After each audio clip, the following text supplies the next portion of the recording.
So let's get this one. Medyo mainit. Aray ko. Again, this is the Magic Bowl Shirataki dried rice. 100% gluten-free. 27 calories per 40 gram. Sa likod niya, merong how to prepare. Sa akin kasi microwave ang ginagamit namin. So we have really awesome packaging. Ang ganda. So tikman na natin ngayon. So when you're cooking shirataki dried rice, it should be 1 cup of rice is equals to 1 cup of water. So may friend kami before na nag-try daw. Ngayon, hindi sila masyado marunong magluto. Nahihirapan sila sa mga instructions sa likod. So sabi ko, the best way to cook na parang white rice is using a microwave. So bumili sila ng budget-friendly na microwave. Tapos yun, from now on, shirataki rice na rin yung ginagawa nila. Kasi talagang walang difference. So 1 cup of rice, kuha tayo ng water.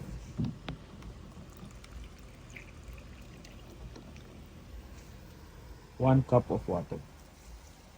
So, lagay natin sa ating Fuji Denso. Baka naman mapalitan na. So, gamit natin yung Fuji Denso natin. Temperature set to medium-high, 7 to 8 minutes. I swear, sobrang perfect ng rice niyo kapag sinunod niya. So, balikan natin to later. Yan, tumunog na. Wow. So, paalisin lang natin yung init, no? At sobrang init kasi niyan. So let's get this one. Medyo mainit. Aray ko. Ang init niya. Look at our rice. Sobrang perfect. So careful lang. Mainit talaga. This is our magic bowl shirataki rice. Kita nyo parang white rice lang, no? And then this is our pink salmon. Sarap! So usually half kami ng misis ko sa 1 cup. So tignan nyo guys yung shirataki, oh. Wow!